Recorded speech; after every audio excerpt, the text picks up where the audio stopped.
Hello students, welcome to वायु learning. आज की क्लास में हम पढ़ने वाले हैं टिश्यू सिस्टम। तो अगर हम टिश्यू सिस्टम की बात करें तो स्ट्रक्चर के बेस पे और लोकेशन के बेस पे तीन तरह का टिश्यू सिस्टम जो है वो होता है। ठीक है, तो इसमें तीन तरह के टिश्यू सिस्टम कौन से हैं? एपिडर्मल टिश्यू सिस्टम, ग्राउंड और फंडामेंटल टिश्यू सिस्टम, वेस्कुलर और कंडक्टिंग टिश्यू सिस्टम। ठीक है, तो पहले हम आज पढ़ने वाले हैं एपिडर्मल टिश्यू सिस्टम के बारे में। ठीक है, तो एपिडर्मल टिश्यू सिस्टम में हम सबसे पहले जो पढ़ेंगे वो है एपिडर्मिस। ठीक है, एपिडर्मिस क्या है? आउटर मोस्ट लेयर होती है एपिडर्मिस। ठीक है, सबसे ऊपर की लेयर होती है।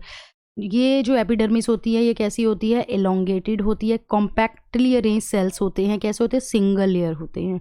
इनमें क्या होते हैं? एपिडर्मल सेल्स कैसे होते हैं? पेरेनकाइमेटस होते हैं। हमने पढ़े थे parenchyma, collenchyma, sclerenchyma. Simple tissue जो होती हैं उसके अंदर आते हैं ये तीन तरह के सेल्स, पेरेनकाइमा, कोलनकाइमा, स्क्लेरेनकाइमा।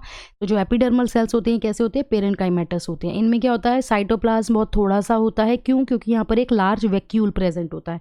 तो जैसे कि अगर हम यहाँ पर देखें, ये क्या बोल रहे हैं? हम आउटर मोस्ट लेयर बोल रहे हैं। आउटर मोस्ट लेयर बोल रहे हैं। इस तरह से कॉम्पैक्टली अरेंज्ड जो हैं वो इनमें सेल्स प्रेजेंट होते हैं। कॉम्पैक्टली अरेंज सेल्स होते हैं। और क्या होता है? वैक्यूल प्रेजेंट होता है और स्मॉल अमाउंट में साइटोप्लाज्म। वैक्यूल प्रेजेंट है ये वैक्यूल है। और क्या है? साइटोप्लाज्म। ये जो हम देख रहे हैं ये साइटोप्लाज्म है। ये और ये क्या है? वैक्यूल है। और ये पूरा क्या बन गई? एपिडर्मिस बन गई। कॉम्पैक्टली अरेंज्ड सेल्स हैं। क्या स्पेसिस जो है वो हमें देखने को नहीं मिल रही। कॉम्पैक्टली अरेंज्ड है, सिंगल लेयर्ड है। ओके, और क्या चीज़ होती है? ये जो एपिडर्मिस होती है इसके ऊपर जो है वो एक थिक जो है वो लेयर होती है, वैक्सी लेयर होती है, जिसको हम क्या बोलते हैं? इसको हम बोलते हैं क्यूटिकल। इसको हम बोलते हैं क्यूटिकल। एक थिक वैक्सी लेयर होती है, इसको हम बोलते हैं क्यूटिकल। ये क्या करती है? जो वाटर लॉस होता है उसको रोकती है, प्रिवेंट करती है लॉस ऑफ वाटर। ओके, तो ये है पहला हो गया एपिडर्मल टिश्यू सिस्टम में एपिडर्मिस। अब हम बात करते हैं स्टोमेटा के बारे में। अब स्टोमेटा की अगर हम बात करें तो स्टोमेटा क्या है कि जो लीव्स हैं, लीव्स की जो एपिडर्मिस होती है उनके अंदर जो है ये स्टोमेटा प्रेजेंट होते हैं।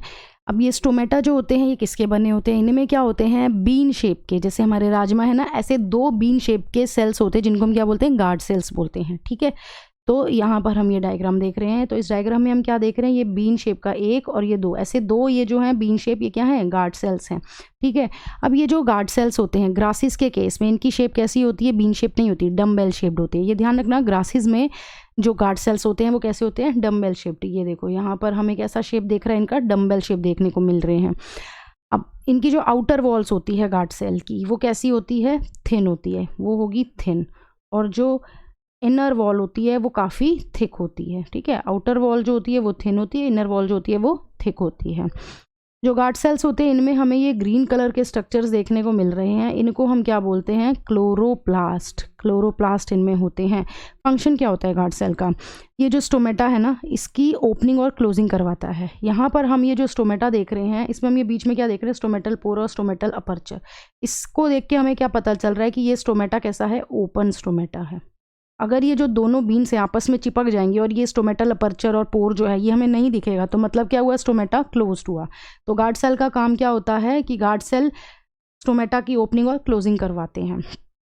अब गार्ड सेल के बाहर जो है यहाँ पर ये हम देख रहे हैं, गार्ड सेल के बाहर साइड में जो है कुछ सेल्स प्रेजेंट होते हैं। इनको हम क्या बोलते हैं? Subsidiary cells. सब्सिडरी सेल्स ये क्या करते हैं? एक तरीके से प्रोटेक्शन प्रोवाइड करते हैं गार्ड सेल को, जिसकी हेल्प से क्या होगा कि गार्ड सेल अपना फंक्शन जो है वो बहुत आसानी से कर पाएंगे। यानी स्टोमेटा की क्लोजिंग और ओपनिंग में गार्ड सेल को ये सब्सिडरी सेल हेल्प करते हैं। कैसे हेल्प करते हैं? उनको प्रोटेक्शन प्रोवाइड करके करते हैं। ठीक है, अब स्टोमेटल अपर्चर, ये जो स्टोमेटल अपर्चर है, ठीक है, ये गार्ड सेल और सब्सिडरी सेल ये तीनों मिलकर क्या बना रहे हैं? Stomatal apparatus.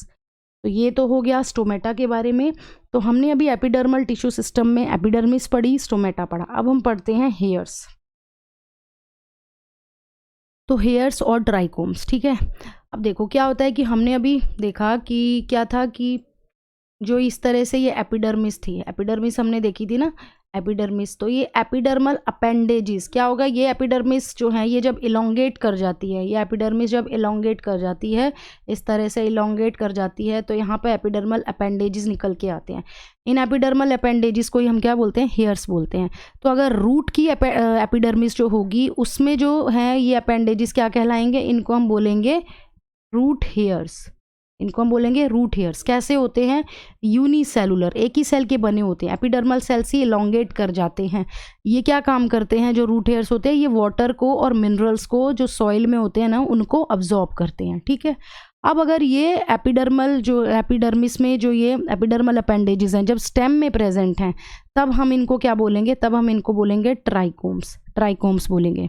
ये जो ट्राइकोम्स होते हैं ना ये कैसे होते हैं? ये मल्टी सेलुलर होते हैं, ठीक है। ये ब्रांच, अनब्रांच, सॉफ्ट, स्टिफ कैसे भी हो सकते हैं और ये सिक्रीशंस भी कर सकते हैं, तो दे मे बी सिक्रीटरी, ओके। फिर उसके बाद इनका फंक्शन आता है, ये क्या करते हैं? प्रिवेंट करते हैं वाटर लॉस, ट्रांसपीरेशन की वजह से जो वाटर का लॉस होने लगता है उससे जितना हो सके बचाते हैं, ठीक है। तो ये था आज की क्लास में एपिडर्मल टिश्यू सिस्टम का टॉपिक, जिसमें हमने क्या देखा? एपिडर्मिस पढ़ी, हेयर्स, ट्राइकोम्स पढ़े और स्टोमेटा पढ़ा। बाकी 2 सिस्टम जो हैं ग्राउंड टिश्यू सिस्टम और वेस्कुलर टिश्यू सिस्टम वो हम नेक्स्ट क्लास में पढ़ेंगे।